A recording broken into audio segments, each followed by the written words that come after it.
Hi, good morning. We're going to chat about some hopefully futuristic things and where we are going as a development group of different sectors: construction, design, engineering, etc. My name is Jim Heilbronner. I'm the president of Architectural Dimensions. We are in Oakland and San Jose and San Diego. We just finished the Oakland Army base after 10 years of delightful agency interaction, and I've done a lot of historic work. So, but let me introduce the panel. First, Nuria, go ahead and. Oh, well, good morning. I'm Nuria Fernandez, the General Manager, CEO for the Santa Clara Valley Transportation Authority, and I'm delighted to be here. I've been at VTA for a little over 6 years, and came to Santa Clara County not to build the BART project. I came here to run the transit agency, but of course that was a side perk. And yes, there will be BART service soon, trust me. We are very busy at VTA, as some of you may have known. I don't know how many of you in the room took public transportation to get here. I'm guessing hardly anyone. Oh, one, okay. So you see the, three, okay, great. That's how the numbers are growing. So you see the dilemma that we're, I wish I was giving away BART passes, then I'll see more hands up. You see the dilemma that we're facing, and that is, this county has about a little under 2 million people, and there are 1.67 million registrations with DMV. And I know this because we get $10 for every vehicle that's registered in this county. And those dollars go towards, back to the cities, the 15 cities and the county, to repair roads. So yes, it's an issue. Congestion is an issue, and we're dealing with it. We need your help to deal with it. 80% or more of the traffic, the commute within the county is done by people who live in the county.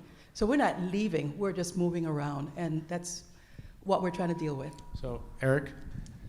Good morning. So happy to be here. My name is Erik Hayden.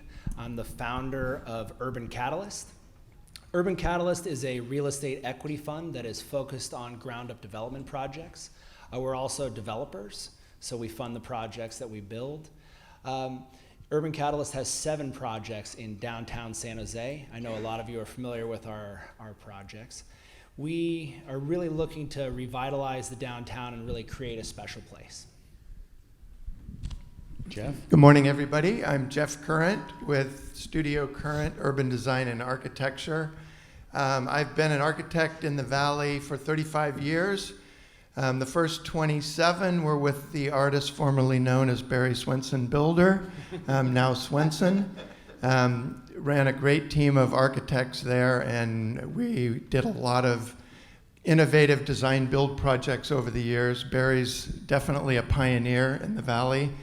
The latest iteration of what we're doing has a lot to do with the new 2040, it's actually not that new, but the 2040 general plan for our city has up to like 90 urban villages throughout the city, a lot of them focused around transit-oriented development.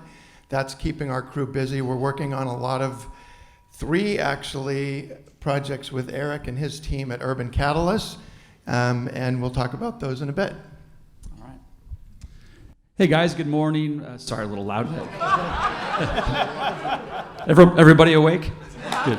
Hey, I'm Jeff Rogers. I run Briggs Development. We're based here in San Jose. Our office is at the airport at Century Center Court. We're what you'd call a value-add development shop. We co-invest with our institutional and private equity partners, and we own and operate primarily office and industrial type properties. Thank you. Okay, so it seems that the transportation, private sector, public sector has always had a separate walls between them, call it right of way or whatever you want. So the big question is, how would we more integrate transportation into the core of the urban growth areas where people can get access to public transportation? Is it the public side that needs to initiate that, or is it more private side? You want to try? You want to? Absolutely. Okay. Thank you. Yeah, no, I think this is an opportunity for the public sector, really, and the cities. Public transportation has no authority, no land use authority. And that is, so we basically have to follow the rules that have been established. And it's only the cities that can work directly with the developers to ensure that when they're building, whether it's a campus, whether it's commercial or even residential, that the proper pathways, that is the sidewalks and access to public transportation, is part of the mix. We spend a lot of the sales tax dollars that you all have so generously donated to us, creating a series of guidelines. We've been doing this for the past couple decades, just putting out guidelines to help cities think through decisions that they make that would continue to encourage public transportation within the communities. And many of those guidelines are sitting on shelves. Unfortunately, we are constantly having to, through the review process, every time there's an application for development, have to reiterate the significance of public transit, the significance of being a pedestrian. We're all pedestrians first, I believe. None of us was born with 2 axles and 4 tires on our butt. But one of the things that we take very seriously is trying to make that connection, trying to create that nexus. If you want to have a livable community, if you want to be able to thrive and engender economic growth, you have to have a diverse network of transportation. It can all be single occupant vehicles that are So can I lay the platform a little bit of the dream machine on urban planning with reduction of car usage and smaller vehicles, electric cars going away, parking going away, converting streets to non-vehicle streets like a European town format? How do we get there with our friends at cities and agencies who are difficult to deal with in the private sector ideas? I have some thoughts on transportation in general. I think the number one driver right now to San Jose is BART coming to downtown.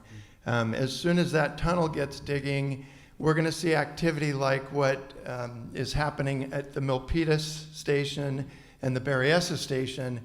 And so, I mean, that's kind of been the main impetus behind all these Google and J-Paul and Boston Properties and all these big groups coming in. We've got 18 million square feet of office in the pipeline.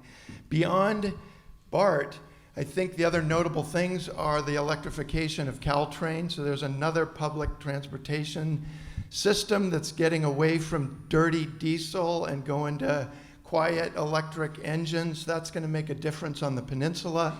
There's a project that just got, or a company that just got some notoriety called Joby Aviation. I don't know if you've heard of them, out of Santa Cruz. Futuristic one, but they were written up in the Business Journal about a month ago. They just got $595 million in venture capital. They almost 400 of it from Toyota Motor Company. They make a vertical takeoff and vertical landing craft, not a drone, but it's a 5-passenger, I'm going to call it a drone, and it goes up to 150 miles in one charge. It's 6 props.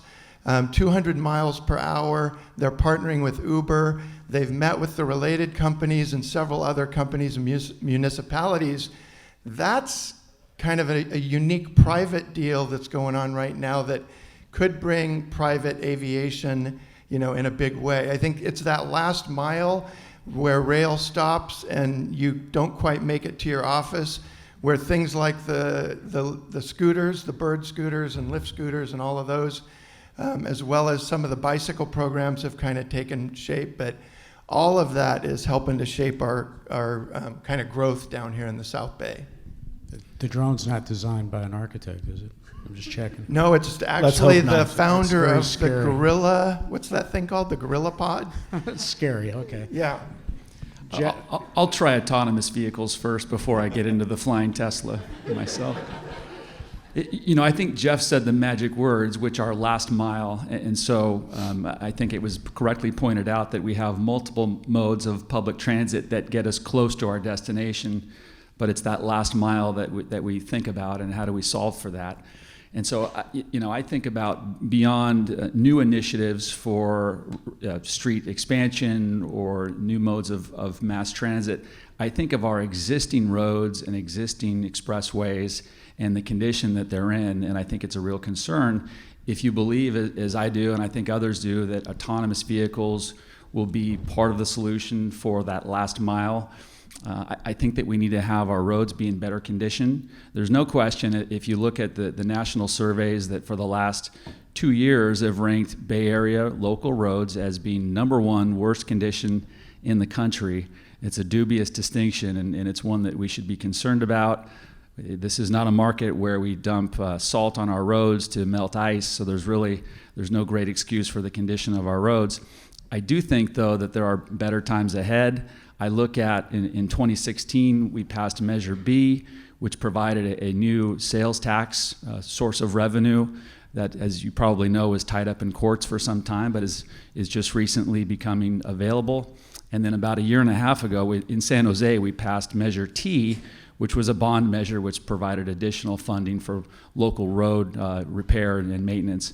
And so those efforts have resulted, in last year we had 300 miles of new paving in San Jose, and then over the next 3 years, I know the city is projected to have another 600 miles of new paving. And I think that's an important part of the solution.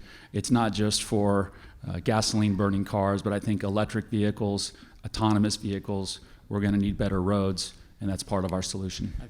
Go ahead, and then Nuria had something. Sure. Go for it. So, transit-oriented development, we've been hearing that for 20 years, and it's still as true today as it's ever been.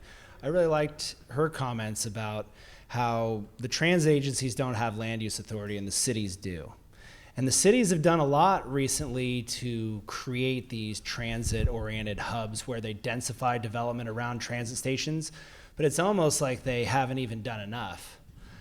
Obviously we're hearing these days a lot from the state. Is the state gonna take local land use authority away? Are they gonna make it so that you can build the densities that we need to build in order to create, obviously solve the housing crisis that we have here in California, but also create the office space for our companies in Silicon Valley to grow? Now, our company at Urban Catalyst, our projects in downtown San Jose, the reason why we're downtown is we wanted that transit and physical infrastructure to be in place where we're doing development projects. We have 2 projects that are literally 100 feet away from the planned BART portal. We have 3 projects in the Diridon Station area, but all of our projects within a mile of each other. Our solution to this issue of land use planning is creating this type of density near transit where it already exists. Yeah, if I may, I just wanted to add something to what Jeff said. Jeff, too. You mentioned autonomous vehicles as a solution for last mile. And as most of you know, within the public transit business, especially in the rail business, we can't get to every front door. So therefore, a first mile, last mile solution is integral to the success of public transportation. But when we start talking about autonomous, it's a responsibility that goes beyond just fixing the roads. We have bad roads here. Well, we've got millions of vehicles that are traversing those roads all day long. But when it comes to autonomous vehicles, we need to start thinking about the vehicle to infrastructure connection and who is going to be responsible for ensuring that every vehicle, because not all vehicles are going to be autonomous, but that the vehicles that are autonomous have that beacon or whatever the sensor is embedded in the infrastructure. Is that going to be the responsibility of the auto manufacturers? Is it going to be the responsibility of the cities, responsibility of the state? It's a broader discussion that is not just, voila, we're going to do autonomous vehicles and get out of the way because we need our dedicated lane. There's a lot more investment and a lot more thought and planning that goes into it. So Jeff, architect Jeff, trends in design that are looking at these integrated issues of even deliveries of packages today with UPS volume way up, people not going out as much, but packages coming in to apartments, if you will, roof gardens, plazas, et cetera, amenities, mixed use. What are you seeing? Anything new? We've been on some new trends. Yeah, I think some of this was touched on in the first panel. I think the number one thing that I can think of is parking codes. So I'm going to talk about how building codes and innovations are affecting us. The parking codes, there's been a full paradigm shift of how to deal with parking, and we're now seeing projects in San Jose. I think the Montgomery 7 project that Dean Hansen and Kurt Anderson worked on, that's basically zero parked, a block away from the Diridon train station.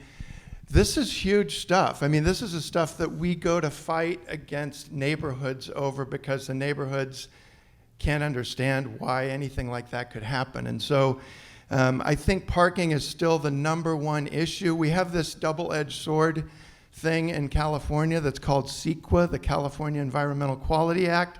It's protecting our environment and our citizens, but it's also creating lots of bureaucracy and reports, expensive reports, time-consuming reports, and oftentimes things that get used as tools to slow projects down. And so I think that we need to keep on top of things like that. The REACH codes were brought up earlier. What is the REACH code? That's where local municipalities can reach above what the energy codes are that are set by the state. California has Title 24 already, the toughest energy code in the country, but the cities around the Bay Area, including San Jose, that are actually bought on board for the REACH codes, we're headed towards an all-electric future.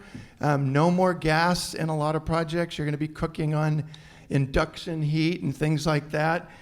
These are things we just have to get used to. It's California's setting the trend, for better or for worse. I think the intentions are all good, but some of the birth pains are not very fun. The other thing was a prefab and modular that was brought up on the earlier panel. I think that's another innovation that's changing the way we do construction. Our project with Urban Catalyst right now, the Marriott project in the West San Carlos Urban Village, is 5 levels of stick frame over 3 concrete. It's prefab construction, modular units. Marriott's hugely on board with this modular concept. There's still birth pains in that process too. CLT was brought up on the former panel as well. That's cross-laminated timber was just introduced for the first time in our 2019 International Building Code, allowed up to 18 stories. What is that? It's basically little wood chips that are glued together to create these huge beams and build high-rise buildings out of. And so there's a lot of cool innovation going on that's affecting the way we build. So I'm now going to switch to money. So demand, housing demand, rents versus cost, the basis for planning, how things pencil, the demand of the current demand for housing, and where things are going. What's that trend and where the lines cross? Do you want to take that? Sure. So, a statistic right now in downtown San Jose, there are 1,800 units, multifamily units approved. Some of those have the ability to pull building permits tomorrow, and none of them have started construction in the last 2 years. And they talked about in the last panel, it's because construction costs. In 2018, I had a project I was doing in Oakland, and my construction costs went up 25%. I didn't change the number of units. I didn't do anything. That's just what the labor costs were. There was a real issue in 2008 when we had, the greatest real estate recession probably of our lifetimes, and that was a lot of the labor force that was in the trades decided to do something else or move away. And so you have this gap where all of these people that would have been in the trades and filling the demand for labor right now are not there. This has been extraordinarily difficult for us to try and solve our housing crisis. I did a little internal study at Urban Catalyst, and we found that multifamily for rent product market rate, it only pencils in really the highest rent cities. So you can think like Los Altos, Atherton, downtown San Francisco, and everywhere else in the Bay Area it doesn't pencil right now. That's a real problem. So I can add to that. I heard a comment from an investment broker the other day who said to me that in terms of IRR, internal rate of return, that 15 is the new 20. And that's really an indication of where the market's gone in terms of required rates of return. They've become lower out of necessity. If you wish to operate your business as an investor, construction costs are a big part of the reason why deals have become thinner and more difficult to pencil. Do you think you could give me the name of your equity providers where 15 is the new 20? Well, it's interesting because, I think especially with multifamily and industrial product, I think developers are underwriting to a stabilized 5% return, in some cases a little lower or a little higher, but it's really astonishingly and historically low stabilized yields on cost. Overall, though, the supply of equity and debt that is coming into the Bay Area is very strong. When you look at development projects, you're really looking at a risk versus return profile if you're, going to be investing in these projects. And there are 4 major types of risk. The first is entitlement risk, which is extremely significant in the Bay Area based on everything that Jeff number 1 here was saying. The second is land development risk, what's under the ground, soils, environmental contamination. Construction risk, of course, that's always an issue. But market risk is a huge issue, and market risk is the reason why we have a lot of investors here. Obviously, the Silicon Valley job engine, it drives demand for a variety of different project types as far as rents for office or multifamily, hotels, you name it. Because market risk is lower, because typically Silicon Valley is the last to go into a recession and the first to come out of a recession, you still see a very strong demand from the institutional equity and debt markets to invest in Silicon Valley. So what are we going to see in the transportation inside with respect to amenities that historically BART hasn't allowed food, drink? It's not that people don't do it, but is there going to be a change in that to more of a European service style of? I don't anticipate in the BART construction and at the stations that we're going to see anything different, because BART has established standards that they have applied for the 45 plus years that they've been in existence. But however, the opportunities for joint development on property that is owned by BART and owned by VTA, and then the transit-oriented development that happens on properties surrounding our stations are clearly the way to bring those amenities closer to the commuters. It's a challenge. If you look at transit agencies across the country, they have different ways of approaching how they generate additional resources and income in addition to their fare box. But I see that there's a tremendous opportunity. As some of you may know, we have a very extensive portfolio at VTA of real estate that we acquired when we were building the light rail, and now with the BART construction. We have about 25 properties. It's been a challenge because all of them are zoned industrial or light industrial, and we've had to go through significant efforts to get them rezoned. But nonetheless, we have 2 that are in the process of becoming a reality. We do have something that I just wanted to present to my colleagues up here.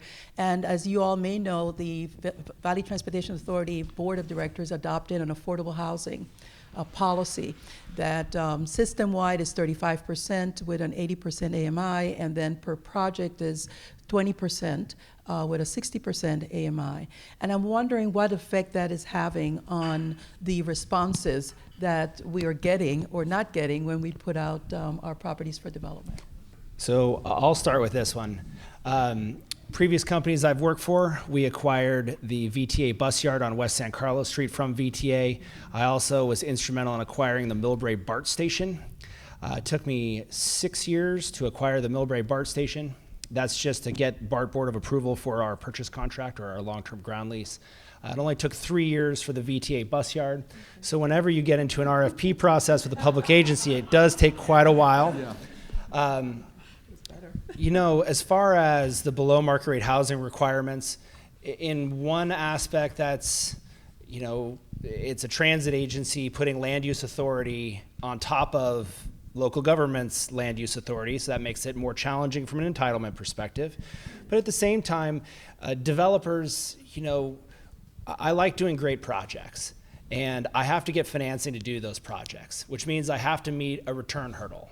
If I know in advance how much the fees are, I might not be able to do a project, but as long as I know in advance, if I can figure out what the right land value is or the right lease rate is, it doesn't matter if it's 35% below market rate or 50% below market rate or 100% below market rate.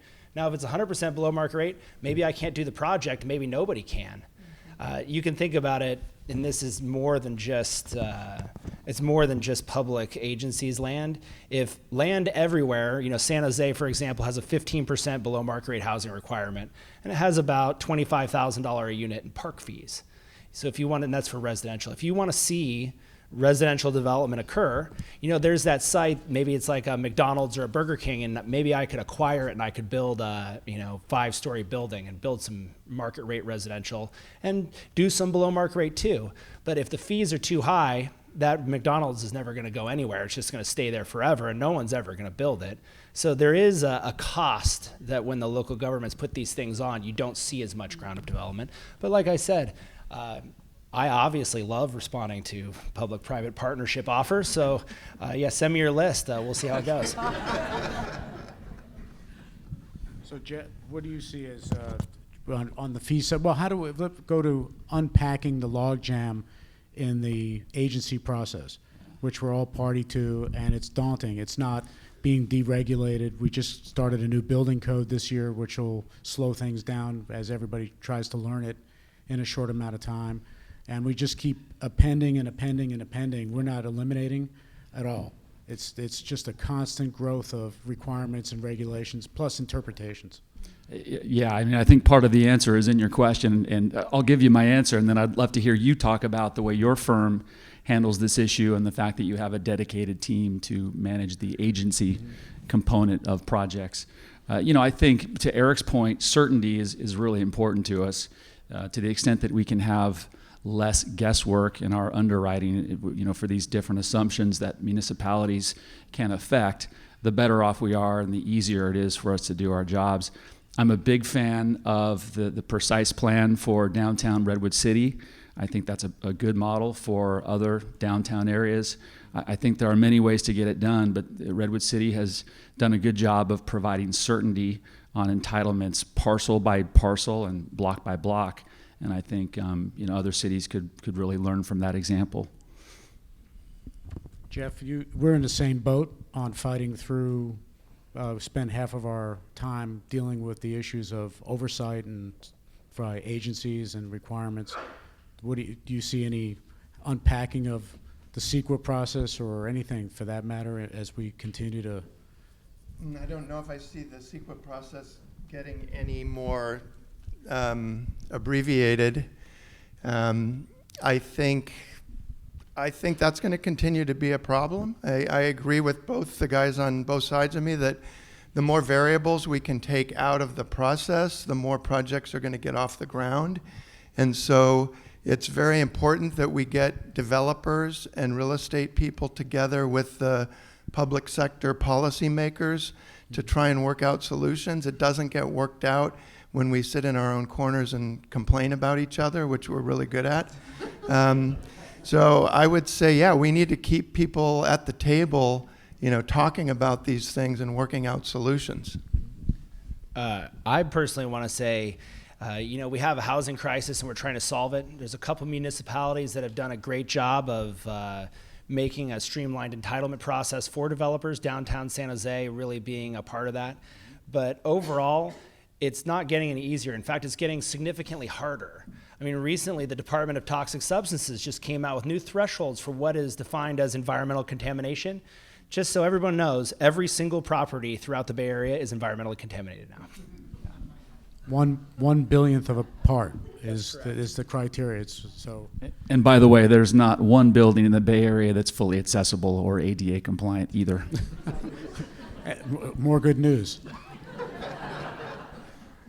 Yeah, I think our industries are changing to address the rigors of entitlements and permitting.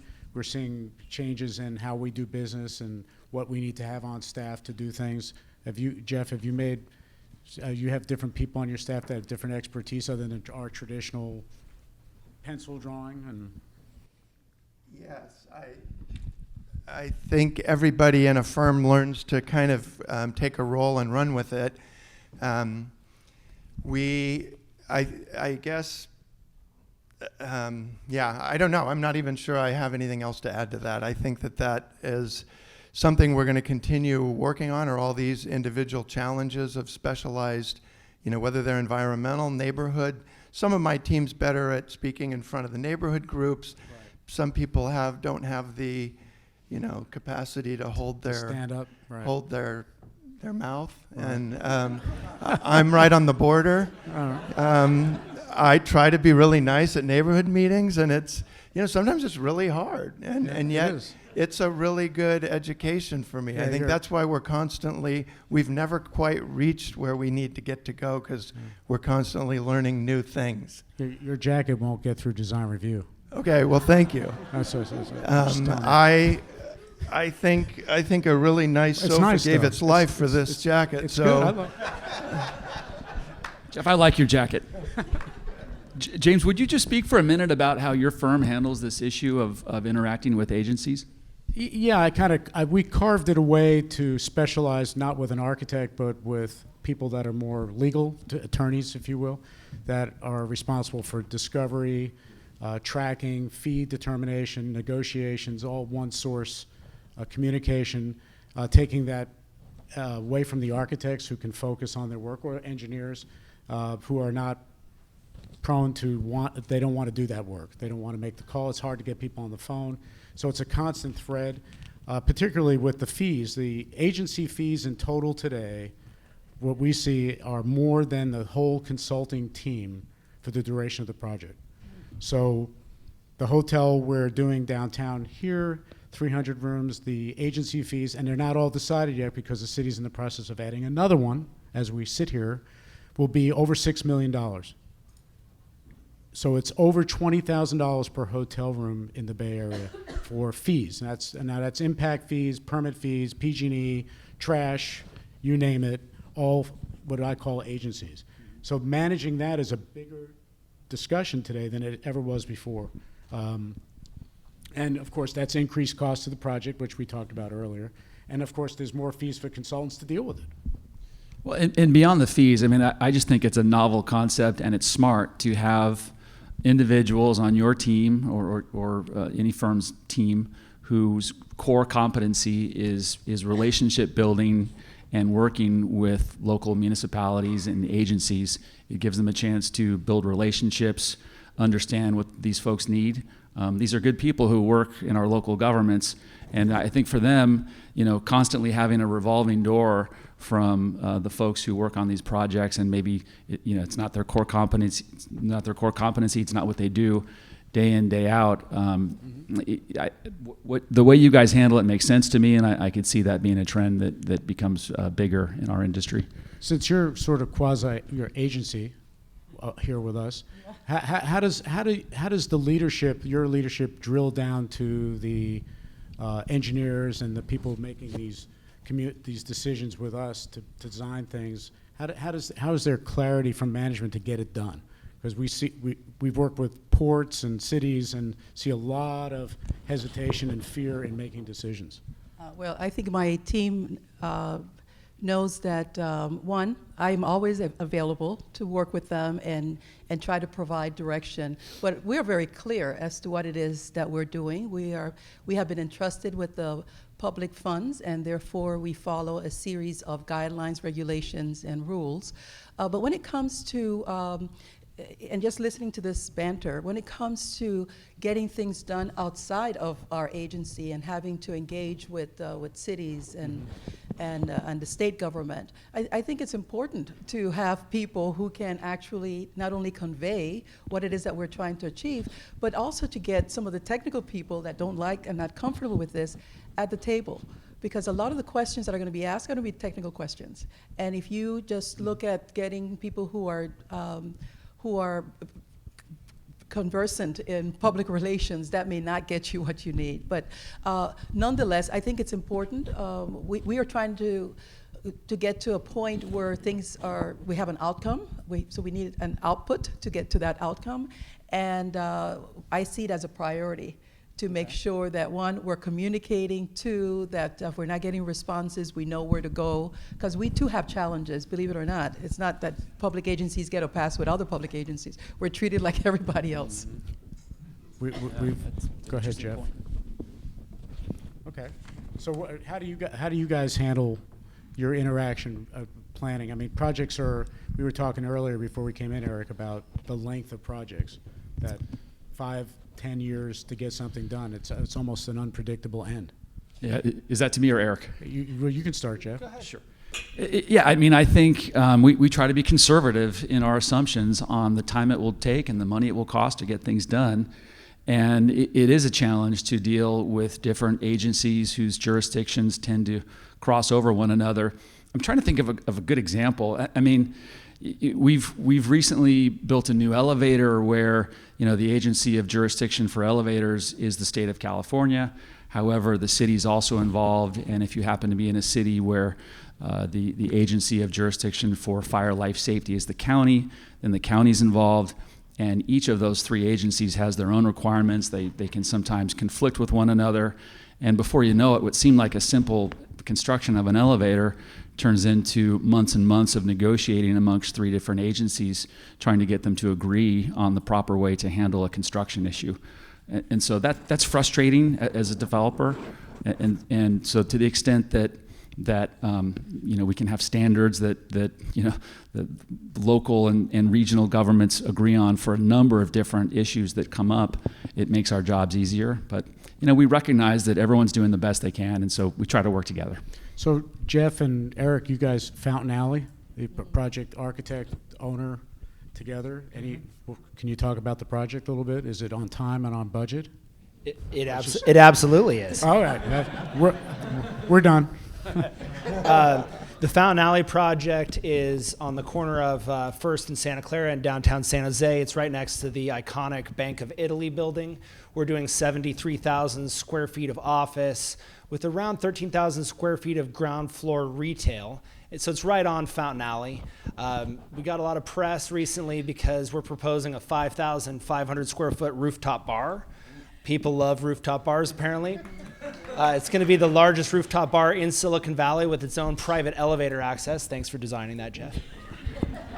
We also acquired a small historic building, 3 stories, so that building's going to be 6 stories. This is 3 stories right next to it. That is going to be the entrance to our building, so you can imagine walking into a beautiful historic facade and lobby and then elevator to brand new modern office. But I'll let Jeff talk more about the nuts and bolts. I think we're going to see more Rutoba, is that the term for it, the rooftop bar? We're going to see more outdoor patios, terraces, rooftop activity. I think it's one of the things I think that's kind of exciting that's come out of a kind of a nuts and bolts code thing, and that was the state changed the stormwater management policy in 2016, and we're supposed to biotreat runoff before it goes into the storm system. And the best practices say that we should run it through some sort of a planter so the water can be filtered out, and when it gets into the pipe and goes into the bay, it's nice and clean. The byproduct of that is that we're designing a lot more rooftops with planting on them, and we're starting to see that, you know, as more of a norm instead of the exception to the rule. And my son-in-law is sitting over here, Jared, who tells me the reason it's so expensive that we live here in Silicon Valley is that we pay the sunshine tax, right? And he's from Elk Rapids in northern Michigan. And I mean, you look at the weather today and it's incredible. This whole month has been outrageous. We're going to be pushing 80 degrees the next couple of days. I go to places like Austin, Texas, Denver, Colorado, Phoenix, Arizona. They've figured out how to connect indoor and outdoor and do rooftop things way better than us in the Bay Area. And so we've got to figure that one out. It's not a new idea from way back, but it's a good place to grow marijuana crops. A couple things I wanted to add about the Fountain Alley building. The Fountain Alley building, we're proposing no parking. So this is one of those kind of revolutionary concepts, no parking for an office building. I mean, honestly, we can't build any parking because we're boxed in on 4 sides by private property owners and by the VTA. Thank you. You saved the budget. To go through this, to go through the process, we have something like 6 or 7 different governmental or quasi-governmental agencies to deal with. Of course, Department of Toxic Substances, the city of San Jose. We have to do some work with VTA. We have to do some work with Caltrans. I mean, the Historic Landmarks Commission to make sure that we can do the right height, that the exterior of the building looks like the historic district of First Street. So even though San Jose is maybe the best jurisdiction I've ever worked in the downtown area to get projects approved, it's not just downtown San Jose. There's significant other groups that are heavily invested that have approval rights. So last thoughts, Jeff? We've got 1.98 minutes. Eric, what are your thoughts on leasing office space without the parking? Are you concerned about that? I'm not concerned in downtown San Jose. We're doing this 73,000 square feet of office. I mean, it sounds big, but it's not huge. It's not like I'm J. Paul doing, 4.5 million square feet of office. What we're looking to do in this site, we have 13,500 square foot floor plates, is we want to make sure that a lot of these existing downtown businesses, small to medium sized businesses that have been downtown, a lot of them, their leases are coming up, they're getting moved because other development projects are occurring, and they're going to need a place to locate, and we want to build a building where they can locate. Really great looking project, so kudos to you guys. Yeah, thank you. It's all Jeff. So thanks, everybody. Jim, how about real quick, when we can go down the line, starting with you, thoughts on the future of Silicon Valley as a whole, things you're worried about, things that keep you up at night? I'll go with Eric. I think San Jose is plowing, leading the way, and it's politically driven that growth is desired here, and it's going to be a better community in the next 10 years for sure. We work in a lot of jurisdictions and see a lot of firewalls about new development, and it's stagnant. So hats off to San Jose. Nuria? The future is sunny and bright. There is some transformational projects that are going to be just turning the way that people view San Jose, and I have a lot of optimism about what's happening, and I'm hoping that a lot of those projects pencil out because we really need them. We need the density. I'm just hoping in the future I can ride around in Jeff's flying car. No, the future of San Jose and Silicon Valley is bright. We're solving our problems. We realize that transit and housing and density need to go together, and we're working on making that happen. I mean, I see the biggest issue being that we build enough housing to house the people that are living here and coming here. Silicon Valley creates so many jobs. I mean, that's our economy. If I ask everybody to raise their hand, how many work in the tech industry? Maybe like half of you do. And the way I see it is these tech companies are not going to stop growing. Startups aren't going to start starting in Silicon Valley. And we need to be able to create enough housing that people can live here and go to their jobs. And that is going to be our biggest challenge over the next 10 to 15 years. Okay, the positive things for me are the downtown high-rise incentive plan has been a huge opportunity. It's worked. It's gotten projects entitled, and really entitled pretty quickly. We were able to get Centera Tower through the process in the quoted 120-day time period, which was a big deal for a 21-story tower. The Guadalupe River Park, and I want to give kudos to Spur. I think what they're doing to bring awareness to urban design and kind of advocacy for urban issues in our city has been a wonderful thing. The Levitt Pavilion in St. James Park, I think, is a big thing that we need to get behind to clean up kind of one of our oldest and probably most beautiful historical parks in downtown. The biggest challenge I see is the edges of urban villages and downtown. We're still a single-family home community. A lot of these urban villages back up to 1- and 2-story single-family homes. Call them NIMBYs, call them neighborhood defenders, call them neighborhood warriors. They fight against anything that backs up to their homes, and we need a zoning policy that kind of creates a overlay district behind all urban villages and downtown that gives a little bit more breadth to some height and missing middle product in those areas. Your last, Jeff. James, thanks for the discussion. I think it's super interesting. There's no question that we have our challenges as a region, and I think it's important for us to remember that we're in a competition with other MSAs like Boston, like Austin, Texas, like New York, and in recent decades, we've been winning and winning big. And does that breed complacency? Maybe, but I think we're doing a great job of addressing our challenges. We have the nice advantage of superior weather, which is a very nice thing to have. And I look at, for example, I'm going to talk about the blocking and tackling the basic functions of our local communities and our local governments. I look at a city like Austin, Texas, where they have a slightly smaller population than we do. They've got 1,900 police officers. Boston, Massachusetts has over 2,000 police officers, city of 700,000. City of San Jose, as recently as 2016, we had 900 police officers out on the line. And so, as many of you probably know, that was the result of an austerity measure that the voters passed in 2008 following the Great Recession. But prior to that, we had 1,400 officers, still a relatively low number for a city of our size. And so since then, I think we've enacted some smart public policy. We've restored a lot of the benefits to our civil servants. And so the numbers are on the rise. We're back up now to 1,100 police officers in San Jose, and we're trending in the right direction. Our police academy is full, and they're trying to get the numbers to continue to go up. Why does that matter? Well, in the last 5 years in San Jose, property crimes are up 25%, and that's a concern for our industry. And so those are the types of things that I think as we compete with other MSAs, we need to be aware of. And we've been perceived as a safe and well-run large city or a region, if we, Silicon Valley. And so we don't want to lose that. So let's keep our eye on the ball of supporting funding for important initiatives that provide the services we need in San Jose and in the Valley to keep us competitive. Okay. Jim? Yes, sir. All I got to say is thank you for the laughs. Big round of applause for our second panel this morning. Appreciate it.